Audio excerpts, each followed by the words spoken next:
এই যে চিত্র আমরা তৈরি করেছি, সত্যক সারণী থেকে মান পেয়ে যে আমরা চিত্র বানালাম, এটাকে বলা হয় মৌলিক চিত্র। ঠিক আছে না? তোমাদেরকে হয়তো মনে আছে। এখন মৌলিক চিত্র আমরা করে ফেললাম।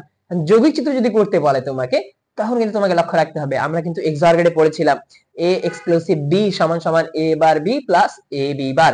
তাহলে চাইলে a bar b plus a b বার সমান সমান আমরা লিখতে পারি a এক্সক্লুসিভ b, তাই না? এই জিনিসটা আমরা লিখেছি এখন। তো দেখো, যদি যৌগিক চিত্র অঙ্কন করতে বলা যায়, এটা মান আমরা লিখতে পারি না, কারণ এক্সঅর গেট তো একটা যৌগিক গেট। তাহলে আমরা এক্সঅর এর মানটা আমরা চিত্র অঙ্কন করতে পারি। এখন দেখো কিভাবে আমরা যৌগিক চিত্র অঙ্কন করব। তো আমরা এক্সঅর এর জন্য এক্সঅর এর একটা চিত্র বানিয়ে দিলাম।